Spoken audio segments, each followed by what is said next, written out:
and I'm grateful and thank for Professor Lynn Davies for the effort she has made to fit us in to her busy schedule and be our special guest to address our audience at the conference launching our book. Our cooperation, and Shalom Hansa, I'm very happy that you are here with us as well. Hansa from Quds University, she was caught in a busy road and in a traffic jam, and I'm very happy that you are here with us.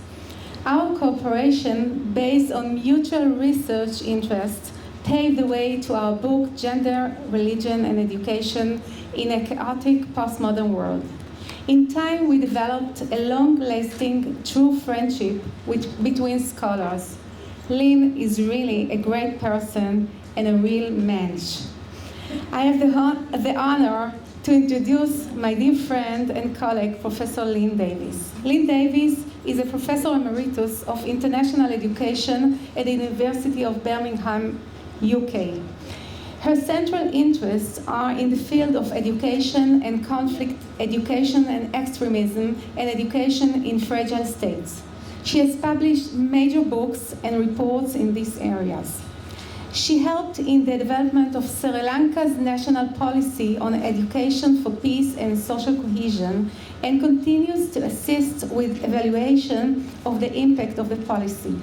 She has also done work in UK on evaluating programs to counter extremism and on mentoring those at risk of radicalization. Her books include Education and Conflict, Complexity and Chaos in 2004, and Education Against Extremism. She has just completed a book called Unsafe Gods, Security, Secularism, and Schooling, and is co-editor of the recent book on Gender, Religion, and Education. She is a research associate at the University of South Africa and a visiting professor at the British University of Dubai, as well as serving as a board member of the African Educational Trust and as an associate of the NGO Connect Justice. She is married with one daughter. I just would like to let you know a secret that Lynn and I are working now on a second book together, which will be published soon by Sense Publishing, entitled The Contested Role of Education in Conflict and Fragility. And now we will give the stage to Professor Lynn Davies to open her lecture, followed by whatever questions from you. Thank you, Lynn. Can I first of all say how honored I am to be invited to give this keynote presentation at what is a hugely important conference. I'm at a conference for about religious women and their identities, their careers. I'm particularly honored as a secular woman that I've been invited to give a keynote. I think it's very brave of Zehafit to invite me, because she never knows what I'm going to say. But my courage in being here at all comes from the courage of the women and men who contributed to our book on gender, religion, and education.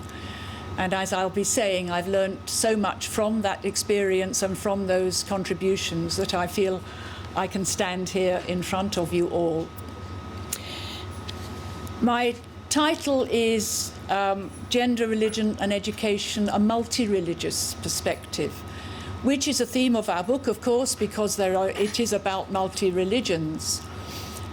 And I want to, first of all, develop the idea of what do we understand by multi-religious, and then talk about some of the examples, not all, it's a big book, some of the examples of how that helps us in understanding the intersections between gender, religion, and education.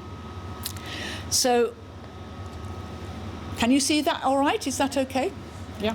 I thought forgive me if I speak too fast or whatever, but I hope that it's understandable, and I hope this helps. I'm going to distinguish, first of all, 4 different sorts of multi-religion. The first one is let's see what I've said here. Interfaith, the idea of religions, religious people talking to each other, sometimes intercultural, and bringing different perspectives to bear in the dialogue.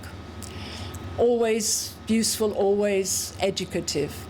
But there are problems, I think, with a lot of interfaith work, from my perspective, looking at conflict. Is this, in fact, interpolitics? Oh, thank you very much. Often what's said to be interfaith isn't about theology at all.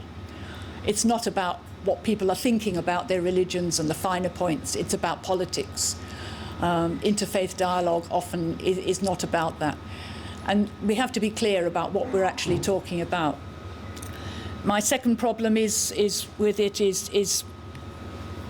are those people who are doing the dialogue representative? How can any one person represent all the people in their faith and what they're thinking about and what they're believing?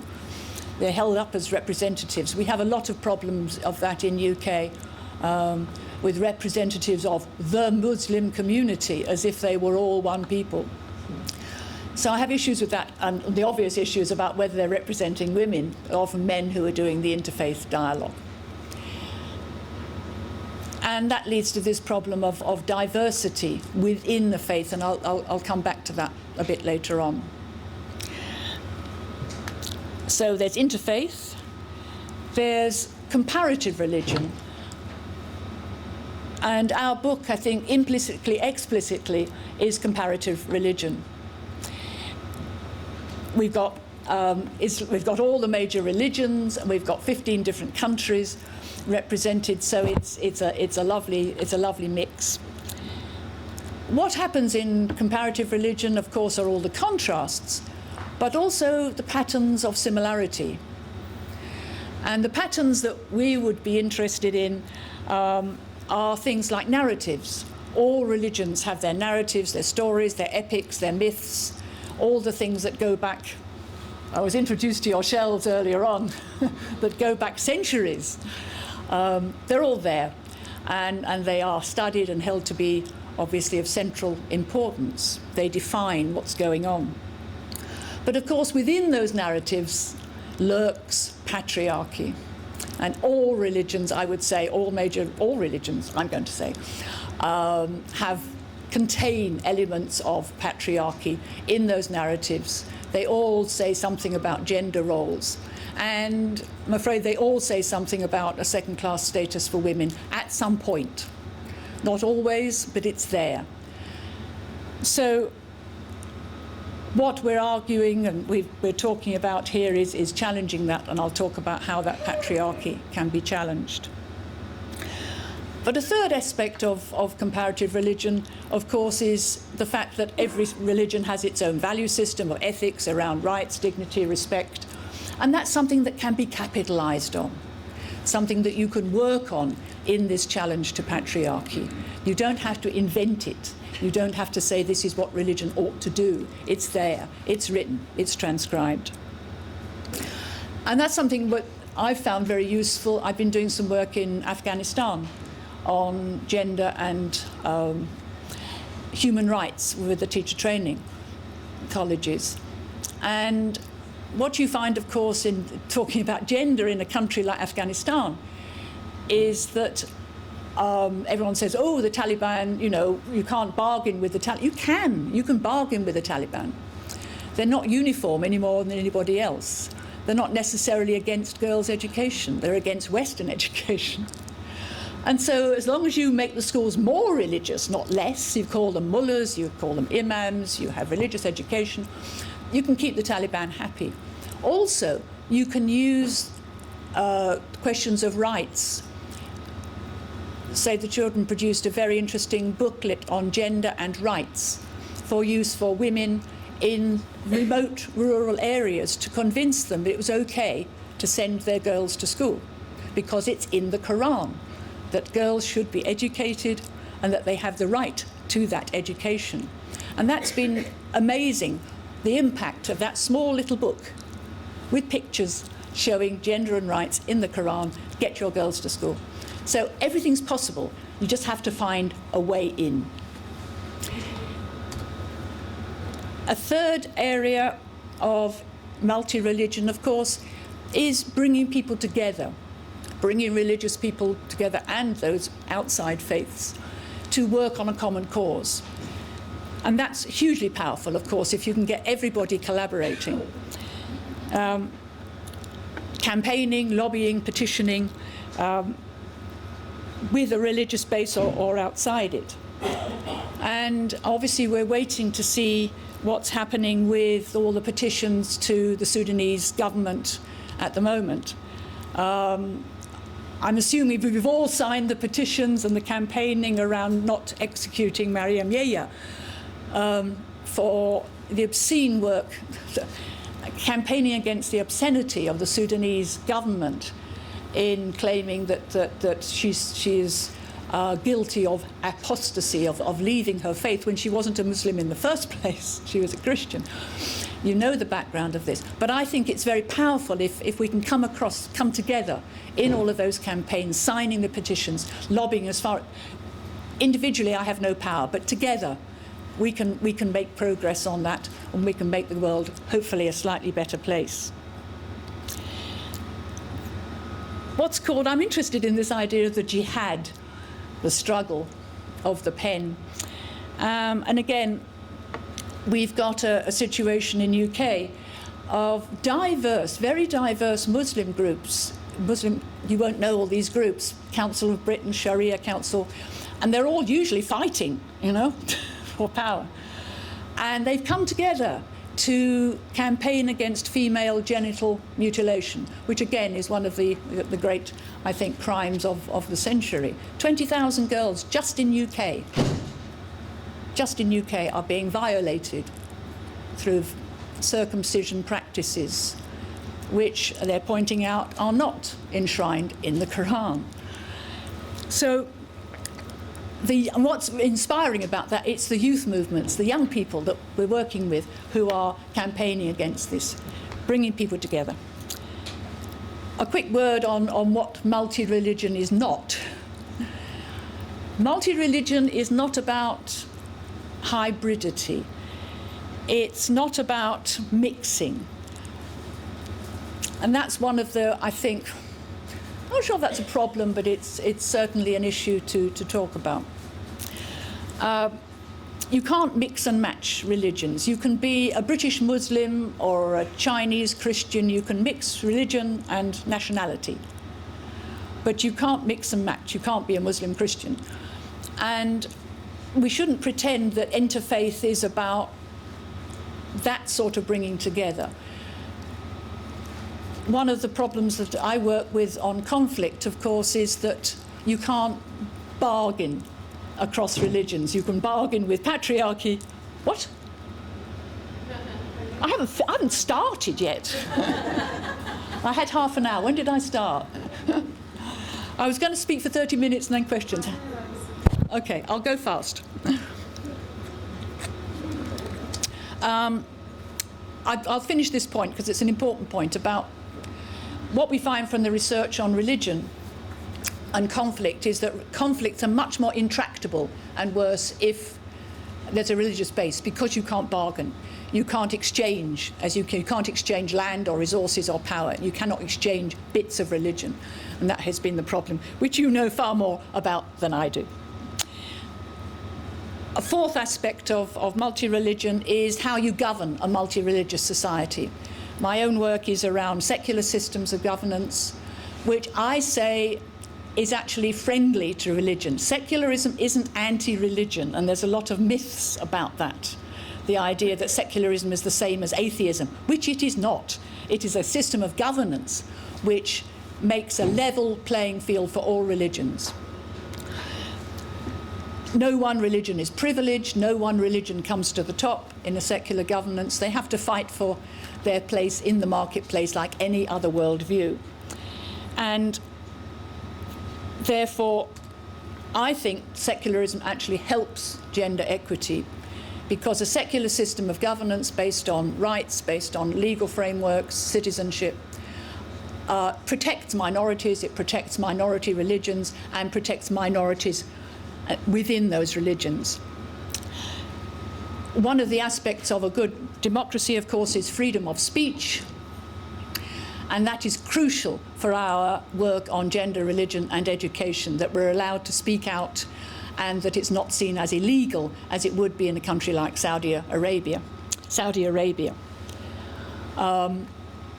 We've had, you'll enjoy this, campaigns by women in UK around being bishops.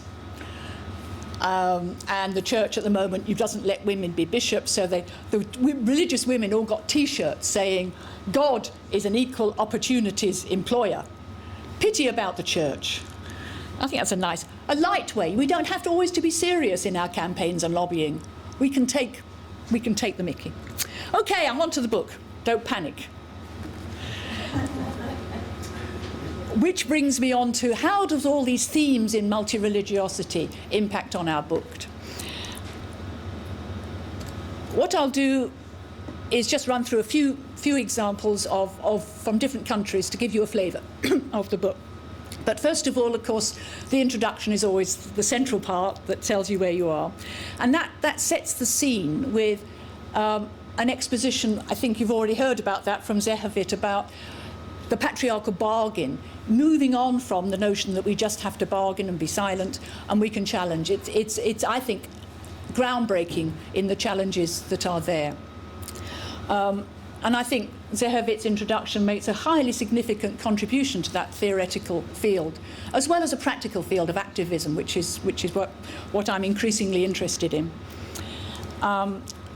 As Zehavit says, it's a unique collaboration between different scholars from different places and different countries. And, as I said, examples of challenge across 23 chapters. I won't do 23, don't worry. You want your coffee soon.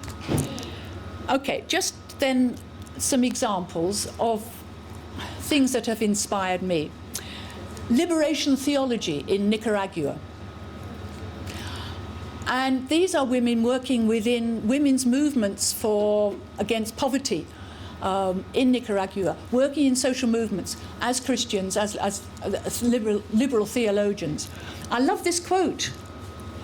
God didn't put us here so someone could abuse us. They're working against violence in their communities, violence in their homes. God didn't put us here so someone could abuse us. We've got to come together to demand our rights. This Father who's so great, didn't send us this type of punishment. I don't believe God punishes us. God sends us all the spaces that we should take advantage of to move forward. Isn't that a lovely quote? And I've come back to this notion of God sending us spaces. It's a hugely important thing, I think, that comes out of that book. And these women are working, as I said, against violence in their communities. They're moving across the social movements in and out of religion. But a key aspect of a new analysis of what God wants.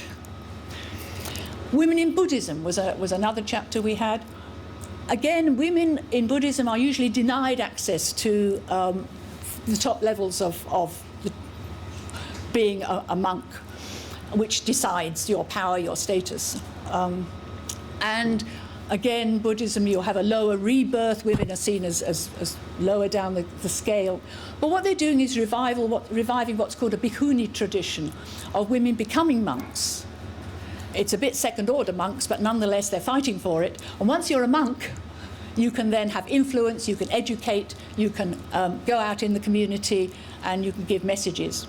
And they're doing a lot of work around health, education, breastfeeding, what's grannies, a lot of women working on these areas who now have power to do that. And that's exciting. Hinduism, again, there's another movement, the Mahila Shanti Sena movement of women based on Gandhian principles of non-violence, peaceful communities. And they do a lot of training with often illiterate women with no education, but who then go back to their communities and work on non-violence, access to education. Interesting point for us is the lived experiences of women. That men can create peace, but they don't have these experiences that we have, the lived experiences of working around within marginalisation, oppression, and even violence. religious girls in Israel. I think Zehovitz already talked about that. But again, this question of silencing of women, which comes across in a number of chapters. The dichotomy, the ambiguity. Girls are supposed to be confident, assertive, educated, doing all that, and yet don't open your mouth. You can use this positively in resistance, but it's an issue of how you deal with that silence. And what Zehovitz found in her research was that enabling the girls to talk, giving them a voice, initially made them angry about their situation, but then they turn that anger into knowledge. And that's very powerful. You channel it into something positive. Zehovitz asks, is there going to be a velvet revolution? I don't know. What do you think? Yes. Right. That, other countries, feminist religious scholars in Japan, and the three Japanese women who gave us that fascinating article also talked about how they were denied, as women, it's very difficult in higher education to get promotion, to get up to the top levels as women.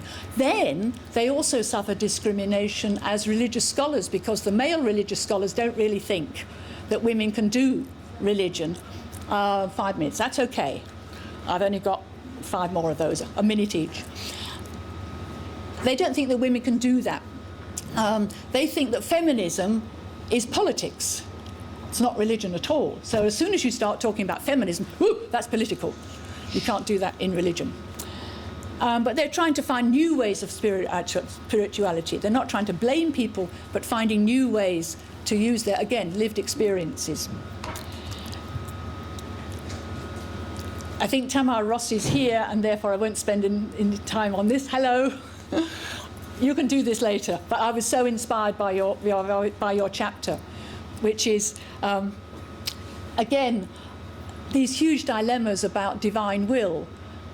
And Tamar so eloquently talks about the struggles of, is feminism a product of divine communication? Can we say that it comes from God? This question, which came out in the Nicaraguan, South American one as well. Did God invent feminism? Has he left it a bit late, from my point of view? But as soon as you accept the human filtering of divine will, who's to say that all of it isn't human filtering? And that's one of the huge battles that I think came out so clearly. And thank you for that. And one of the challenges that you have to do in finding new ways of putting those together. A lot of chapters on women in Islam, with the same sorts of dilemmas. Going back to the origins of Islam, you'll find that women were much more equal than they are now. So you can see the masculine interpretations that's gone on over the centuries, and women are trying now to reclaim that and to go back to the original sources where women were treated equally. And the problem is now you've got preoccupations with the burqa, with honour killings and forced marriages and all of that, which I think in some ways is almost not surface, but it's not going to these deeper roots of what Islam is trying to say. And it becomes an expression of political Islam, and it has political struggles. And these are the things that a lot of the Islamic women are coping with, as well as racism and Islamophobia. Some interesting women in Australia, what they call engendered religiosity. And again, a nice quote. The revisionism, courageous, again this word, unbridled attempts to recapture an essential past from the teeth of daunting and yet fatuous misogyny. I love that. It's that trying to recapture what the past brings us. A quick one on the body, another very interesting area of women and PE and sport. And again, saying there's nothing in the Quran that says you can't do that. But the female body is a huge area in studies of religion and women and the expression of that and physicality and what's allowed and what's modesty and what isn't. But one of the things that is important for us is the accept and respect model, that you don't be confrontational. Again, we're back to the bargains. You're not confrontational and say women can't go to the Olympics unless they're dressed in a certain way. You accept where women come from, what they need, work from there. Working across religious and secular spaces, again, examples of the courage of women in Pakistan, in NGOs, secular NGOs, but acknowledging religion for women, working within that, but subject to violence, harassment. And finally, on this one then, one of my interests, multi-diversity within a religion. And as you heard, I'm interested in the extreme end, the fundamentalist ends and the problems of that. And I think it's women's role and women's duty to challenge extremism and work towards not eliminating, but also always bearing in mind that you can do things another way. I mentioned in my chapter an organisation called Women Against Fundamentalism, and there's a book on that by a very influential Iranian woman who talks about that in Iran. Again, bravery in Iran to talk about women against fundamentalism. So inspiring examples. So you're right. It's a final almost. What does a multi-religious perspective bring us then in terms of gender and education? I think what I've said is the exploration of diversity across religions, which is very important, learning from each other, but also diversity within religions, which, if it's a continuum, no, it's not a continuum, it's different parts of it. What do we choose? Intersectionalities, we talked about gender, religion, education, obviously, but also race, racism, culture, phobias. And the power of finding diverse spaces where we can work to challenge patriarchy, to accommodate, to be flexible, to put together our identities in unique ways. So here's all the spaces. I don't know if you can, that come out. These are just some of the spaces that come out in our book on women and religion and spaces for challenge. Participation in social movements. Secular spaces around rights, working within those, using them for your own ends. Unity, multi-religion and unity. Personal space and identity. How do you find your personal spaces within all these contradictions and these contestations? Obviously, educational spaces are something we can build on. Physical space we learnt about with the body, and deconstruction of sacred texts. We can use those spaces to work outwards. These are just some. So finally, then, the courage space. And that's something, as I said, I've learnt. The courage to take on the male establishment, to question century-old myths and stories, to court harassment, even violence in some countries, to question one's own foundations of identity. That takes bravery. So I think our book has given inspiring examples of all of those aspects of courage, and I'm deeply grateful to all our contributors and, of course, our editors, which have enlarged my own learning space in engaging in that project. So thank you to everybody here, and thank you to Herbert and Kanza for that.